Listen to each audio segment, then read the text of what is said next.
देखिए, आज जो हमारा मुद्दा है वो हम दिल्ली मेट्रो के मुद्दे पे हम लोग आज बात करने वाले हैं। पिछले काफी समय से हम लोग अपने दिल्ली मेट्रो में चलते आ रहे भ्रष्टाचार को हम उजागर करते आए हैं।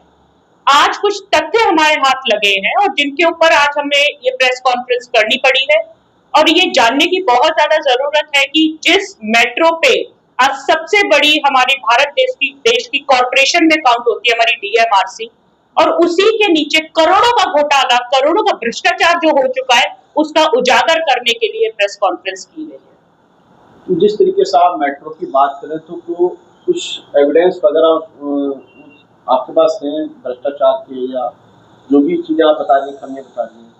बिल्कुल, शिकायत आपसे की गई है जिसके लिए ये प्रेस कॉन्फ्रेंस रखा गया है। मैम देखिए, शिकायतें तो हमारे पास पिछले बहुत समय से, सालों से हमारे पास नौजवानों की शिकायतें आ रही थी, लेकिन उन शिकायतों को जिस तरीके से जो ऊंचे ओहदे पे बैठे हुए लोग हैं डीएमआरसी के, उन्होंने दरकिनार कर दिया है, तो उसके ऊपर मुद्दे हम लोग हमेशा उठाते रहे हैं। लेकिन आज कुछ कागजात ऐसे हैं जिसने डीएमआरसी की छवि को तार-तार कर दिया है। आज उन्हीं तथ्य के ऊपर और उन्हीं कागजों के ऊपर आज हम बात करने वाले हैं। मामला बहुत बड़ा है। डीएमआरसी में जितनी भी जमीनें अलॉट कर दी गई हैं, वो मैक्सिमम जमीनें जो कमर्शियल स्पेसेस होते हैं, आपने देखे होंगे हर एक मेट्रो के नीचे आपकी दुकानें होती हैं, जिनको ये टेंडर और बिडिंग के जो सरकार के कुछ नियम लागू होते हैं, सीवीसी के सभी नियमों को सीधा सीधा उल्लंघन किया गया डीएमआरसी के तहत। सीवीसी के सभी नियमों को जो तार-तार कर दिया है आज डीएमआरसी ने, उन्हीं मुद्दों के ऊपर आज ये प्रेस वार्ता हमने की है।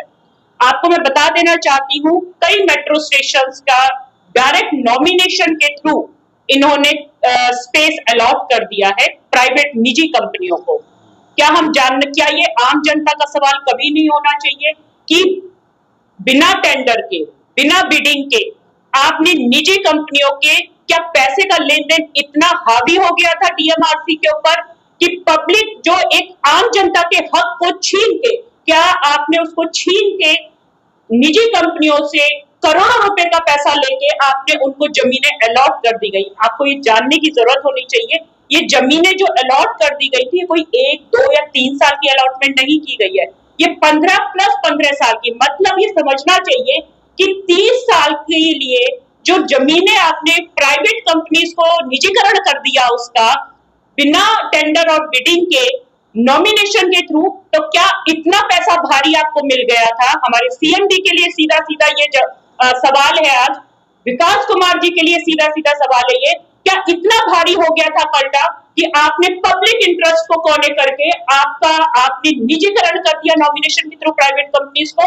और जिन कंपनीज का एक टेंडर्स का एक नियम होता है कि जो कंपनीज आपके नॉर्म्स होते हैं, एलिजिबिलिटी क्राइटेरिया को क्रॉस करती हैं, एल1 कंपनीज को हम अपना नॉमिनेशन और टेंडर बिडिंग का, यह हक आम जनता का है, यह हक हर एक उस इंसान का है जो अपनी कंपनी चला रहा है इस भारत देश में। क्या इसका उल्लंघन करते टाइम, इस भ्रष्टाचार को करते टाइम भारत सरकार, सेंट्रल गवर्नमेंट के अंदर ये रेलवे का जो कार्यक्रम चल रहा था, मेट्रो का जो ये कार्यक्रम चल रहा था, क्या उसकी साख को तार-तार करने का पूरा ठेका सीएमडी विकास कुमार ने भी लिया है, या हमारे जो उच्च अधिकारी हैं, सत्ताधारी हैं, उनकी भी इस पे जवाबदेही मांगनी चाहिए हमें? क्या इसकी शिकायत आपने किसी केंद्र सरकार से या कहीं इसकी शिकायत आपने लगाई है इससे पहले? 1000 से ज्यादा शिकायतकर्ताओं ने शिकायतें लगाई हैं। आपको मैं ये बता देना चाहती हूँ कि आज हम जिस मुद्दे पे लेके बैठे हैं वो ऐसा मुद्दा नहीं है। ये मुद्दा मैंने पहली बार आप लोगों के सामने उठाया है। आपको ये बताने में मुझे खुशी भी मिलेगी और दुख भी होगा कि जितना मेट्रो में भ्रष्टाचार है, एक एक नौजवान से उनकी रोजगारी के लिए 2 से 4 लाख का फिक्स अमाउंट कर दिया गया। अभी तक आपने जो शिकायत की है, इस पर अभी तक कोई कार्रवाई नहीं की गई है? आपको मैं बताती हूँ, एक मंत्री है हमारे, उन्होंने 2025 की जनवरी में डीएमआरसी को ही लेटर भेजा था कि और 3 कमर्शियल स्पेसेस को, वसंत विहार मेट्रो स्टेशन के 3 कमर्शियल स्पेसेस को बिना टेंडर और बिडिंग के आपने जमीन नॉमिनेशन के थ्रू जमीन अलॉट कर दी। क्या सेंट्रल गवर्नमेंट के बैठे मिनिस्टर जब क्वेश्चन कर दिया डीएमआरसी के विकास कुमार जी के ऊपर तो क्या उसके ऊपर कोई कार्रवाई की गई? आप मीडिया के साथ ही हैं, क्या आप तक ये इंफॉर्मेशन नहीं जानी चाहिए थी? लेकिन हर एक चीज दबा दी गई। हजारों करोड़ों का घोटाला। आपको पता है आपके मेट्रो में जो हजारों कर्मचारी हैं, जो रोजगार है, जिनकी रोजी रोटी दिल्ली मेट्रो के रोजगार से चल रही है, जीएसटी के नाम पे उनकी तनख्वाह का 50% वो अपने पास रख लेते हैं। क्या ये भ्रष्टाचार का हिस्सा नहीं था? हजारों नौजवानों ने इसकी शिकायतें की, इसकी शिकायतों पे आरटीआई डाली, लेकिन उसकी कार्रवाई रोक दी गई। जवाब सीधा सीधा सीएमडी को जाता है।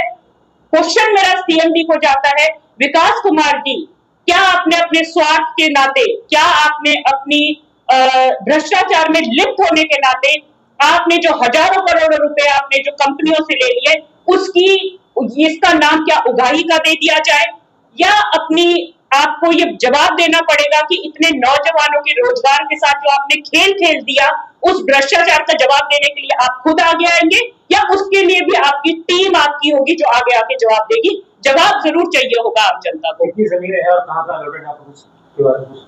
जमीन तो इन्होंने बहुत अलॉट कर दी है, क्योंकि दिल्ली डीएमआरसी एक बहुत बड़ी देश की कॉर्पोरेशन में काउंट होती है। काफी जमीनें हैं। जो अभी हमने कागजात निकाले हैं, वो कुछ मेट्रो स्टेशन के कागजात जो बिना टेंडर और बिडिंग के निकाल दिए हैं। न्यायालय तक जाएंगे, जब तक न्याय नहीं मिलेगा डेफिनेटली हम इस लड़ाई को लड़ने वाले हैं, डटे रहेंगे, क्योंकि ये बात आज सिर्फ हमारी और आपकी नहीं है, ये बात हर एक उस नौजवान की है जो इस पूरे भ्रष्टाचार के कारण आज वो अपने घर बैठ गया है। ये पूरे उस भारत देश के लिए जो कंपनियां चलाते हैं, लोग कंपनियों में मेहनत करते हैं, हर एक बंदे का हक है, हर एक कंपनी चलाने वाले का हक है कि वो टेंडर में अपने आप को पार्टिसिपेट करे, बट पैसा लेके आप नॉमिनेशन के थ्रू अपने रिश्तेदारों को जो अलॉटमेंट दे रहे हैं, क्या ये 30 साल का हक आप एक आम जनता से छीन रहा है डीएमआरसी? ये प्रश्न है मेरा पूरा डीएमआरसी से। पहले बिडिंग होती थी क्या? टेंडर और कभी भी आप ये देखेंगे, टेंडर और बिडिंग के बिना कोई भी जमीन, सरकारी जमीन आप कभी भी अलॉट नहीं कर सकते। डीएमआरसी ने खुद अपने एक्ट में लिखा हुआ है कि सिर्फ और सिर्फ आपातकालीन स्थिति में ही हम जमीन को नॉमिनेशन के थ्रू एलोकेट कर सकते हैं। तो मैं जानना चाहती हूँ कि कौन सी ऐसी आपातकालीन स्थिति बन गई थी कि आपको टेंडर निकालने का टाइम नहीं मिल पाया? कौन सी ऐसी आपातकालीन स्थिति बन गई थी कि आप बिडिंग नहीं करा पाए? क्या ऐसी आपातकालीन स्थिति थी कि आपका पैसों का पलटा भारी पड़ गया था कि आपने अपने निजीकरण, अपने निजी साथियों को फायदा करने के लिए आपने नॉमिनेशन के थ्रू जमीन अलॉट कर दी? आपातकालीन स्थिति ही सिर्फ वो स्थिति होती है जिसमें आप सरकारी जमीनों को नॉमिनेशन के थ्रू आप जमीन अलॉट कर देते हैं। अदरवाइज सेंट्रल गवर्नमेंट के नॉमिनेशन के थ्रू सरकारी जमीन सिर्फ और सिर्फ आपके टेंडर्स और बिडिंग के थ्रू ही आपकी अलॉटमेंट होती है। जिस तरीके से आपका कहना है कि बहुत सारे नौजवानों से खिलवाड़ हो रहा है, उनके जीवन के साथ खिलवाड़ हो रहा है, तो मेट्रो एक बहुत बड़ा प्रोजेक्ट है और पूरे देश के अंदर विकसित हो रहा है। पहले की शुरुआत हर राज्य के अंदर इसकी डिमांड है और बढ़ रहा है। तो ऐसे कितने लोग ऐसे होंगे जो इस हद तक पीड़ित होंगे? आपके पास कोई डाटा इसका?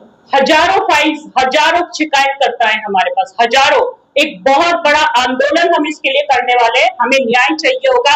क्या आपके परिवार में लोग जो नौकरी पे जाते हुए कभी किसी ने सुना है कि जीएसटी के नाम पे आपका 40 से 45% आपका सैलरी माइनस करके आपके हाथ में दिया जाता है? क्या कभी किसी ने सुना है? सबके लोग अपने जॉब पे जाते होंगे। आप एक एक नौजवान से सरकारी नौकरी के नाम पे आप 2 से 4 लाख का उगाही करते हैं, फिर आप उनकी सैलरी में से उसके 40 से 45% जीएसटी के नाम पे पैसा डिडक्ट करते हैं और उसकी जेब बाकी बचा हुआ पैसा आप उसको देते हैं। इससे बड़ा भ्रष्टाचार, इससे बड़ा भ्रष्टाचार सीएमडी विकास कुमार की आंखों के नीचे मुझे नहीं लगता इससे बड़ा कोई भ्रष्टाचार। सवाल, आप यहाँ पर हमारे साथ क्रांतिकारी बैठे हुए हैं श्री बबलू जी, ये लड़ाई काफी लंबे टाइम से लड़ रहे हैं और इन्होंने कई बार इसका पोल खोलने की कोशिश की, लेकिन इस तरह से जो है प्रेस कॉन्फ्रेंस करने का मौका भी हमें पहली बार मिला है और बहुत सारी उल्टी सीधी जो चीजें चल रही हैं डीएमआरसी में, लोगों के आंखों से ओझल है। इस पे क्या करना चाहिए? बहुत बढ़िया, आपने आज बबलू भैया की बात ही आपने उठा दी, तो इनका भी मैं आपको बता देती हूँ। ये खुद मेट्रो में, इनका परिवार मेट्रो में नौकरी पे करता था। जब भ्रष्टाचार का पता चला कि नौकरी के नाम पे सिर्फ और सिर्फ उगाही का एक धंधा बना दिया है डीएमआरसी ने, और सीएम भी ऐसा नहीं कह सकते हम कि विकास कुमार जी को कुछ पता नहीं है, उनकी आंखों के नीचे ही ये धंधा चल रहा है। भ्रष्टाचार का ये नाटक जो चल रहा है, ये सीधा सीधा सीएम भी विकास कुमार जी के साथ चल रहा है। जब बबलू जी ने आवाज उठाने की कोशिश की, उस समय इनकी बहनों को ये कह के नौकरी से निकाल दिया था। मैं आपको एक पत्र दिखाऊंगी, आप अपनी मीडिया में जरूर छापिएगा कि आप बबलू क्रांतिकारी की बहन है, इसलिए हम आपको नौकरी से निकालते हैं। आप वो लेटर जरूर छापिएगा और राज्य सरकार तक पहुंचाइएगा कि एक इंसान क्या मैं मान भी लूं कि बबलू क्रांतिकारी ने अपनी आवाज उठाई, क्या उसका भुगतान उसके पूरे परिवार को करना था? आप ये देखेंगे कि आपके टर्मिनेशन लेटर पे भी आप ये मेंशन कर, आपकी ऑडेसिटी देखिए आप डीएमआरसी के सीएमडी विकास कुमार जी की, कि आप उनके टर्मिनेशन लेटर पे भी आप लिख के दे रहे हैं कि आप टर्मिनेट करते हैं। तो मतलब आप एक आम आदमी की आवाज को कुचल देना चाहते हैं। आज आपने बबलू क्रांतिकारी को जेल पहुंचा दिया, उन पे झूठे आरोप कर दिए, उनका परिवार बर्बाद कर दिया। आपको ऐसा लगा कि एक बबलू को शांत करा, जितने नौजवान है वो बबलू बन के आपके भ्रष्टाचार के आपसे जवाब मांगने के लिए खड़े हैं। और मैं बता देना चाहती हूँ, ये एक बबलू की आवाज नहीं है, हजारों नौजवानों की आवाज उठेगी, तब जाके इस भ्रष्टाचार का उजागर होगा। और जिस तरह के क्या तथ्य हम लेके बैठे हैं यहाँ पर, लाखों शिकायतकर्ता हमारे साथ खड़े हुए हैं और जो भ्रष्टाचार है उसको उजागर करके रहेंगे, डटे रहेंगे जब तक न्याय नहीं मिलेगा। आप कहना चाहते हैं कि ये मतलब हजारों लाखों बेरोजगारों की लड़ाई है, केवल बबलू तक सीमित नहीं है ये लड़ाई हर एक नौजवान की है जिसने डीएमआरसी से धोखा खाया है। दिल्ली मेट्रो कॉर्पोरेशन आपकी भारत देश की सबसे बड़ी कॉर्पोरेशन है, जिसपे हमारा नौजवान लोग भरोसा करके उसमें नौकरी पे आते हैं, पैसा दे के नौकरी में आते हैं। बस उन्होंने जो धंधा बना लिया है कि पैसा तो ले लो, लेकिन जब सैलरी आए तो उसमें से भी उनका हिस्सा रख लो। आप सोचिए कि लाखों लोग जॉब पे है हमारे डीएमआरसी में, अगर हर एक का 40 से 45% जीएसटी के नाम पे आप उनको सैलरी नहीं दे रहे हैं और आप उनकी सैलरी को भी अपने पास रखते हैं, तो आप एक आम जनता के साथ, नौजवानों के साथ जो आपकी बदसलूकी है उसका जवाब देने के लिए डीएमआरसी तैयार हो जाए। तो क्या ये गब्बर सिंह टैक्स माना जाएगा जो 45% के रूप में उगाही कर रही है डीएमआरसी? ये गब्बर सिंह टैक्स तो आप जो बोल रही है ये तो बिल्कुल ही माना जाएगा। इसके ऊपर और भी बता देती हूँ, ये आप एक परिवार की थाली की जो रोटी छीनने का काम आपकी डीएमआरसी करती आ रही है पिछले 2 दशक से, उसकी जवाबदेही के लिए पूरा नौजवान इकट्ठा हो चुका है। अभी दिल्ली सरकार और केंद्र सरकार से आप मीडिया की कॉन्फ्रेंस के माध्यम से क्या अपील करना चाहती हैं? मैं दिल्ली सरकार से और राज्य सरकार से अपील करना चाहती हूँ कि डीएमआरसी में सीएमडी विकास कुमार की आंखों और नाक तले जो ये भ्रष्टाचार हो चुका है करोड़ों रुपए का, उस पर कार्रवाई की जाए, सीएजी की रिपोर्ट मांगी जाए और जितने भी टेंडर और बिडिंग के बिना आपकी कमर्शियल स्पेसेस को अलॉटमेंट हो गई है उनको रिजेक्ट किया जाए, कैंसिल किया जाए, ताकि हर एक इंसान का जो हक है वो उनको मिलना चाहिए। मैडम किससे आप कर रही हैं, क्योंकि भ्रष्टाचार में तो लगभग सब संलिप्त हैं, किससे कर रही हैं आप? ये अपील देखिए ऐसा नहीं है, राज्य सरकार से भी अपील करेंगे, आपकी दिल्ली गवर्नमेंट से भी हम अपील कर रहे हैं। न्याय मिलने से मतलब है, अगर ये न्याय हमें इस लेवल तक नहीं मिलता, हम न्यायालय तक जाने के लिए भी तैयार है, हमें न्याय मिलना चाहिए। कोई बड़ा आंदोलन भी अगर आपकी ये बात की सुनवाई नहीं हुई तो आगे का क्या रणनीति? हम कोर्ट जाएंगे, क्योंकि देखिए हम अपनी अपील मीडिया के तहत, हम अपनी अपील और आगे मंत्रियों तक भी लेके जा रहे हैं। हमने एप्लीकेशंस भी डाली हैं, आरटीआई भी डाली है हमने हर जगह। अगर हमें जवाब नहीं मिलता, हमें संतुष्टि नहीं होती है, तो हम हाई कोर्ट, सुप्रीम कोर्ट, जहां तक ये लड़ाई लड़ी जाएगी हम ये लड़ाई लड़ने के लिए तैयार हैं। आपके क्या क्या मांगे हैं? हमारी कोई मांगे नहीं है। सबसे पहला, आपने टेंडर और बिडिंग बिना किए आपने कमर्शियल स्पेसेस को नॉमिनेशन के तहत अलॉटमेंट क्यों किया? पहला जवाब जो सीएमडी विकास कुमार को देना पड़ेगा हमें। दूसरा जवाब, आपने हजारों करोड़ों लोगों की जो नौकरी के तहत आपके नीचे जो कंपनीज चल रही हैं, वहां पर आपने उन हर एक नौजवानों से 2-2, 4-4 लाख रुपए लिए, लेकिन हर एक नौजवान के जीएसटी के नाम पे उनकी पूरी सैलरी नहीं दी सालों से। उसका जो भ्रष्टाचार है उसके जवाबदेही माननी होगी। और यह हर एक नौजवान का हक है, जो आदमी अपनी नौकरी के लिए बाहर जा रहे हैं उसका हक है। अगर वो महीने के 30 दिन काम कर रहा है 30 दिन मेहनत कर रहा है, अपने बच्चों का पालन पोषण करने के लिए मेहनत कर रहा है, आप उसकी रोजी रोटी छीनने का हक नहीं रखते हैं।